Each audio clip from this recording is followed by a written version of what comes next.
Book basket में एक बार फिर से सभी का स्वागत है। टाइम नहीं है यार, धंधे पानी के बाद टाइम ही नहीं बच पा रहा है। समय रहा तो वहाँ घूमने चलेंगे। आपने बहुत सी बार ये जवाब सुने होंगे या फिर खुद ने इन्हें किसी और को कहा होगा, पर आप ये अच्छे से जानते हो कि भगवान ने हमें और हमारे पूर्वजों को बराबर 24 घंटे का समय दिया है। हमारे पूर्वजों को तो कभी टाइम की कमी महसूस नहीं हुई, फिर आखिर आजकल हमें समय की इतनी कमी क्यों महसूस होती है? हाँ, ये हो सकता है कि आपका समय चोरी हो जा रहा है और आपको पता ही नहीं, या आपको आपके समय की बर्बादी का पता तो है पर आप कुछ कर नहीं पा रहे। अगर आप अपने समय का मैनेजमेंट करके अपनी तरक्की के रास्ते खोलना चाहते हैं तो टाइम मैनेजमेंट बुक की रिव्यू समरी आपके लिए बहुत ज़्यादा हेल्पफुल होने वाली है। सुधीर दीक्षित द्वारा लिखी गई ये किताब न सिर्फ आपको यह बताएगी कि आपका समय कहाँ बर्बाद हो रहा है, बल्कि आपको उसे बचाने के तरीके भी बताएगी। आज इंसान ने अपने कामों को आसान बनाने के लिए विज्ञान का जितना सहारा लिया है, समय की उतनी ही ज्यादा किल्लत बढ़ गई है। समय की किल्लत बहुत सारी बीमारियों को भी जन्म देती है, जो पहले के समय में नहीं हुआ करती थी। समय बहुत कीमती है। धन दौलत गंवाने पर उसे वापस कमाया जा सकता है, बीमार होने पर अच्छा स्वास्थ्य वापस पाया जा सकता है, पर समय एक बार चला जाए तो उसे वापस नहीं पाया जा सकता। जब हमें यह पता चल जाएगा कि हमारा समय कहाँ बर्बाद हो रहा है, तो हम इस बर्बाद हो रहे समय को बचा सकते हैं। समय की बर्बादी को जानने के लिए लेखक ने एक डायरी रखने का आइडिया दिया है, जिसमें एक सप्ताह तक रोज किस काम को कितना समय दिया वह सब लिखना है। जिसे सुबह उठना, पड़ोसी से बात करना, अखबार पढ़ना, नाश्ता करना, ऑफिस जाना, टीवी देखना, मोबाइल पर बात करना आदि। फिर सप्ताह के अंत में रविवार को इसका विश्लेषण करके पता लगाना है कि आपने कितना समय किन किन कामों को दिया, या यूं कहें कि आपने कितना समय महत्वहीन कामों में बिताया है। जीवन में लक्ष्य बनाना बहुत जरूरी है। अगर आपको पता ही नहीं है कि आपको जाना कहाँ है तो आप कहीं नहीं पहुंचेंगे। जब हमारा लक्ष्य तय होता है तो हमारा अधिकतर समय उन कामों में जाने लगता है जो लक्ष्य तक पहुंचने के लिए जरूरी है। लक्ष्य को साल और महीने के छोटे छोटे टारगेट्स में बांटे और उनके अनुसार अपने समय का मैनेजमेंट करें। इसके अलावा यात्राओं में काफी समय बर्बाद होता है। बहुत सारे लोग इस समय को गाने सुनने, गपशप करने या फिर ऐसे ही निकाल देते हैं, पर सफल लोग इस समय का सदुपयोग प्रेरक पुस्तक पढ़ने या फिर कोई और महत्वपूर्ण काम निपटाने में करते हैं। अल्बर्ट आइंस्टाइन तो ट्रेन में यात्रा के दौरान समय का इस्तेमाल अपने प्रयोग करने में किया करते थे। आप भी अपनी यात्रा के अनुसार पहले से एक काम तय करके उस काम का पॉजिटिव यूज कर सकते हैं। बहुत सारे लोगों के पास समय की कमी इसलिए होती है कि वे अपने बिजनेस का सारा काम खुद करते हैं। समय बचाने के लिए आपको दूसरों को काम सौंपना सीखना होगा। बिजनेस को अगर बढ़ाना है तो अन्य लोगों की सहायता लेनी होगी। इसलिए अपने कुछ कम जरूरी कामों को दूसरे लोगों द्वारा धन के बदले करवाया जा सकता है और वह समय आप अन्य महत्वपूर्ण कामों में उपयोग कर सकते हैं। पेरेटो के 20/80 के नियम के अनुसार हम अपने 80% परिणाम केवल हमारी 20% प्राथमिकताओं से पाते हैं। बस शर्ते आप अपनी टॉप 20% प्राथमिकताओं पर अपना ध्यान लगाएं। इसका एक अर्थ यह भी है कि हम 80% समय अन्य 20% कामों में बर्बाद करते हैं। अगर हम ये जान पाए कि हमारी 20% प्राथमिकताएं क्या हैं, तो हम अपने समय का बेहतर संतुलन बना सकते हैं और अच्छे परिणाम पा सकते हैं। थोरो ने कहा है, व्यस्त होना काफी नहीं है, व्यस्त तो चींटियां भी होती हैं। सवाल यह है कि आप किस काम में व्यस्त हैं। अब जानते हैं कि पार्किंसन का नियम समय के बारे में क्या कहता है। काम उतना ही फैल जाता है जितना इसके लिए समय होता है। अगर हम कम समय में ज्यादा काम करने की योजना बनाएंगे तो हमारा समय बढ़ जाता है, और यदि हम ज्यादा समय में कम काम करने की योजना बनाते हैं तो हमारा काम बढ़ जाता है। 24 घंटों में एक समय ऐसा होता है जब हमारी एनर्जी, सोचने की शक्ति और काम करने की क्षमता सबसे ज्यादा होती है। वह हमारा प्राइम टाइम होता है। हमें अपने सारे महत्वपूर्ण कामों को इस प्राइम टाइम में निपटाना चाहिए, क्योंकि इस समय हम यह काम चुटकियों में निपटा सकते हैं। एक फारसी कहावत है, सही समय पर पत्थर फेंकना गलत समय पर सोना फेंकने से ज्यादा बेहतर है। ऑफिस में बहुत सा समय सही फाइल को खोजने में निकल जाता है। इसलिए लेखक बताते हैं कि स्वयं को व्यवस्थित रखकर समय बचाया जा सकता है। आपके ऑफिस या घर पर सभी जरूरी कागजात और फाइल्स को सही जगह पर रखें, जहां उन्हें आसानी से ढूंढा जा सके। बहुत से इंसान टालमटोल करते हैं, जिसकी वजह से काम कभी शुरू नहीं होता तो कभी बीच में ही अटक जाता है। समय की रेत पर बैठकर पैरों के निशान नहीं बनाए जा सकते, इसलिए टाइम टेबल बनाकर उसके अनुसार काम को निपटाएं। इसके साथ ही हम अपनी क्षमता को बढ़ाकर अपने समय को बचा सकते हैं। इसमें दुविधा ये कि लोग यह मानने को तैयार ही नहीं होते कि वह काम और भी अच्छे तरीके से किया जा सकता है।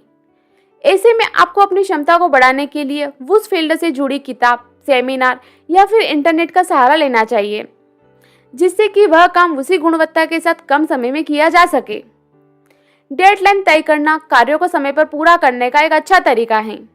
शुरुआत में थोड़ी दिक्कत आएगी, लेकिन आपको इसकी आदत पड़ जाएगी।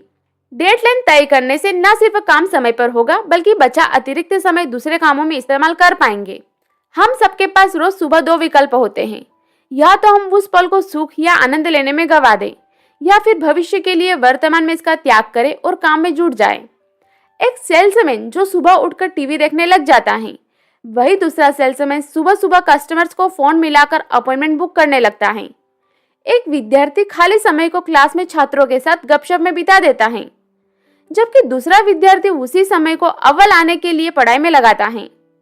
स्वाभाविक है कि दूसरा इंसान पहले से अच्छा करेगा। यहाँ पर लेखक समय की बर्बादी के गुरुत्वाकर्षण के नियम को जानने के लिए कहते हैं, जिसके अनुसार जब भी हम कोई महत्वपूर्ण काम करना शुरू करते हैं तो अनेक बाधाएं अपने आप सक्रिय हो जाती हैं। जैसे हमारा कोई पड़ोसी हमसे मिलने आ जाता है, बीवी को बाजार से कोई जरूरी सामान मंगवाना होता है, किसी रिश्तेदार का फोन आ जाता है। इन सब से बचने के लिए लेखक का कहना है कि हमें घर में बता देना चाहिए कि इस समय आप महत्वपूर्ण काम कर रहे हैं, तो आपको डिस्टर्ब न किया जाए। पड़ोसियों और अन्य लोगों के लिए लेखक का कहना है कि अपनी योजना के बारे में या हम कितना ऊपर जाना चाहते हैं, इसके बारे में दूसरों को नहीं बताना चाहिए। इससे हम आने वाली बहुत सारी अड़चनों से बच सकते हैं। इसमें एक छोटा सा वाक्य दिया गया है कि एक दिन बिस्मार्क एक अंग्रेज राजदूत से बातचीत कर रहे थे। तभी अंग्रेजी राजदूत ने पूछा कि आप उन लोगों से कैसे निपटते हैं जो आपका बहुत सारा समय बर्बाद कर देते हैं। बिस्मार्क ने कहा कि इसके लिए मैं बहुत ही अचूक तरीका अपनाता हूँ। बातचीत के बीच में मेरा नौकर आता है और मुझसे कहता है कि मेरी बीवी मुझसे जरूरी बात करना चाहती है।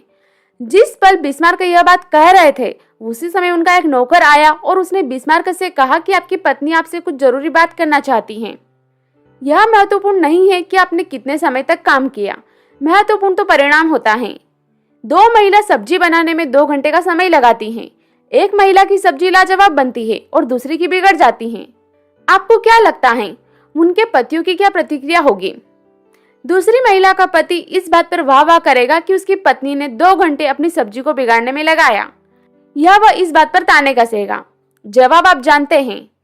इसलिए हमेशा ध्यान रखें कि इस बात से कोई फर्क नहीं पड़ता कि आपने कितनी देर काम किया, पर फर्क इस बात से पड़ता है कि आपने कितने अच्छे से काम किया है और काम का परिणाम क्या है। सुबह का पहला घंटा पूरे दिन की दिशा तय करता है।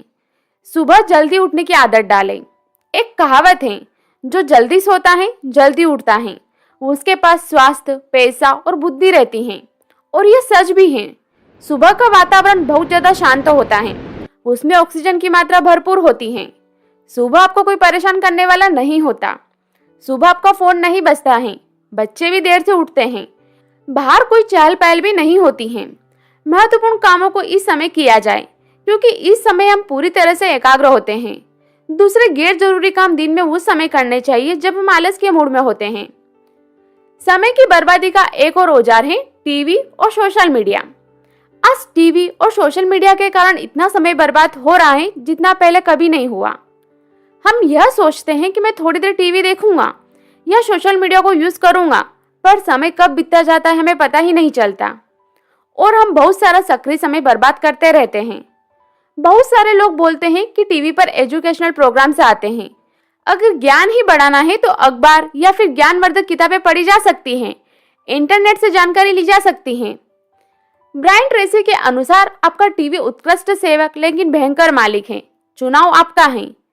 आज के जमाने में मोबाइल के जरिए हम बहुत सारे काम कर सकते हैं और इसने सचमुच पूरी दुनिया को हमारी मुट्ठी में ला दिया है। IDC के एक रिसर्च पेपर के अनुसार युवा हर सप्ताह 33 घंटे इंटरनेट पर बिताते हैं, यानी कि लगभग 5 घंटे रोज, और इसमें सबसे ज्यादा समय का दुरुपयोग सोशल मीडिया साइट्स पर होता है। अगर हमने दिनों दिन हमारी दिनचर्या में और ज्यादा शामिल होने वाले इस मोबाइल का हल नहीं ढूंढा तो यह हमारे अधिकतर समय का सत्यानाश कर देगा। समय की बर्बादी का एक और कारण है ज्यादा भोजन। जब हम ज्यादा भोजन करते हैं तो हमारे खून का प्रवाह हमारे पेट की तरफ हो जाता है और दिमाग को कम खून मिलता है, जिससे उसके काम करने की रफ्तार धीमी हो जाती है। इससे आए आलस के चलते हम टाल मटोल करते हैं और काम को जैसे तैसे पूरा करने के चक्कर में रहते हैं, जिससे काम की गुणवत्ता भी कम हो जाती है और गलतियों की संभावना भी बढ़ जाती है। इसलिए लेखक का सुझाव है कि हमें इससे बचने के लिए भोजन की मात्रा को संतुलित करना चाहिए और ज्यादा भोजन करने से बचना चाहिए। क्या आपके साथ कभी ऐसा हुआ है कि रात को बहुत सोचने पर भी आपको किसी समस्या का हल नहीं मिला, लेकिन जब आप सुबह उठे तो आपको अपने आप ही इसका जवाब मिल गया हो? ऐसा हमारे अवचेतन मन ने किया। यह बात साबित हो चुकी है कि हमारे दो मन होते हैं, चेतन मन जो तर्क करता है, अवचेतन मन जो कार्यों को करने का रचनात्मक तरीका बताता है। हमें रात को सोने से पहले अगले दिन की योजना बना लेनी चाहिए। ऐसा करने से हमारे अवचेतन मन को वह सारी बातें समझ आती हैं। जब रात को हम और हमारा चेतन मन सो रहे होते हैं तो अवचेतन मन हमारी समस्याओं पर काम कर हमारे सामने उसका हल प्रस्तुत कर देता है और उस काम को करने के नए तरीके भी सुझा देता है, जिससे हम अपने समय को बचा सकते हैं। नेपोलियन हिल ने कहा है, मस्तिष्क जो सोच सकता है, जिसमें यकीन कर सकता है, उसे यह हासिल भी कर सकता है। इसके साथ ही बुरी लतों से समय को बचाने के लिए लेखक बताते हैं कि शराब, सिगरेट, इन सब से शरीर का नुकसान तो होता ही है, साथ ही इनसे समय का नुकसान भी होता है। सबसे पहले इंसान इनका जुगाड़ करने में समय बिताता है, फिर इनको पीते समय यार दोस्तों से बातें करने में समय बिताता है। शराब तो और भी ज्यादा नुकसानदायक है, क्योंकि शराब पीने के बाद इंसान ना तो ढंग से बोल पाता है और ना ही कुछ काम कर पाता है, वही दूसरे दिन हैंगओवर अलग रहता है। लेखक इसके अलावा मनोवैज्ञानिक बुरी लतों की भी बात करते हैं, जिनमें सबसे कॉमन है दूसरों की बुराई करने और इधर उधर की बातें करने में अपना समय बर्बाद करना। मार्क्स ऑरेलियंस कहते हैं, उस व्यक्ति का कितना सारा समय बच जाता है जो इस बात पर नजर नहीं रखता कि उसका पड़ोसी क्या कहता है, करता है और सोचता है। लेखक सापेक्षता के नियम के जरिए समय प्रबंधन का एक बहुत ही अच्छा तरीका समझाते हैं। आइंस्टाइन के अनुसार किसी सुंदर युवती से रोमांटिक बातें करते समय 1 घंटा 1 सेकंड की तरह निकल जाता है और गर्म अंगारों पर 1 सेकंड बैठना भी 1 घंटे की तरह लगता है। यही सापेक्षता है। अपना मनपसंद काम करते समय हम कभी बोर नहीं होते और हमें समय का एहसास भी नहीं होता। लेकिन अगर हमें काम पसंद नहीं होता है तो हम थोड़ी देर काम करके ही उसमें बोर हो जाते हैं और बाकी का काम बाद में करने के लिए टाल देते हैं। इसलिए जो भी काम हम करते हैं उसको रोचक बनाने के तरीके खोजें। उसमें प्रतिस्पर्धा के जरिए या काम पूरा होने पर अपने आप को कुछ रिवॉर्ड देकर प्रेरणा हासिल की जा सकती है। इस तरह से हम सापेक्षता के सिद्धांत के जरिए अपना समय बचा सकते हैं। साथियों, सुधीर दीक्षित द्वारा लिखी गई टाइम मैनेजमेंट बुक की रिव्यू समरी को सुनने के बाद आपको अपने समय के महत्व के बारे में और ज्यादा स्पष्टता आ गई होगी और आपने बहुत सारे उन तरीकों को भी जान लिया है जिनसे आप अपने समय को और ज्यादा अच्छे तरीके से मैनेज कर सकते हैं। बुक बास्केट यूट्यूब चैनल आपको सजेस्ट करता है कि यह छोटी लेकिन बहुत कारगर किताब आपको जरूर पढ़ना चाहिए। अगर आपको समरी पसंद आई है तो लाइक, शेयर, कमेंट और चैनल को सब्सक्राइब कीजिए। आपसे फिर मुलाकात होगी एक और नई किताब की समरी के साथ। तब तक के लिए अपना ध्यान रखिए। Thank you.